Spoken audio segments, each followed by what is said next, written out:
we can safely say that, yes, there were some captured craft from 1945, or 47 was it? In Roswell, New Mexico, and yeah, they were real. And yes, we really did get some technology from them. And yes, we really did put it to work.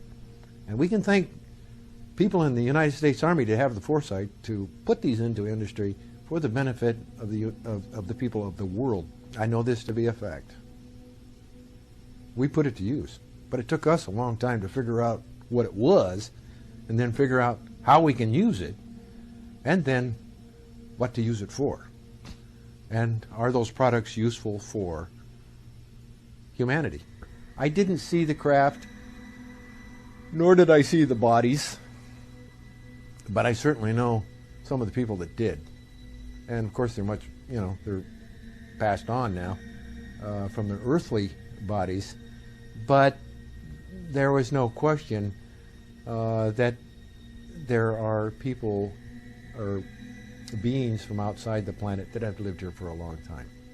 And it isn't just something new that's been happening in the last couple of years.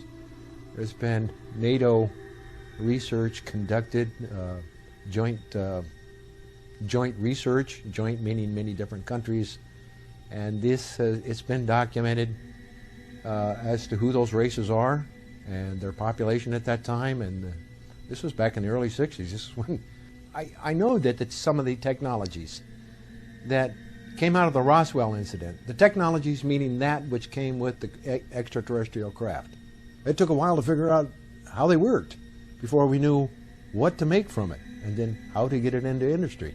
How can it benefit the people? And maybe they had color-coded what we would call fiber optics today that could bend light and that could guide light to one data location to another data location. Well, guess what? We've been talking about it for 6 years.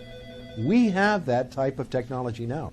The guidance mechanism were nothing. There was no yoke, there was no wheel, there was a console, very colorful, and they used their hands.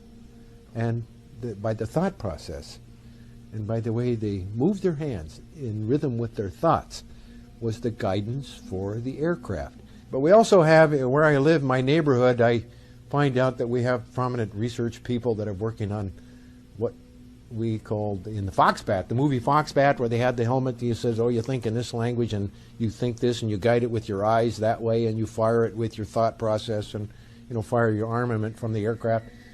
That's very real. It wasn't perfected to the point that the movie made it perfected, but by gosh, since that time I think they have come pretty close.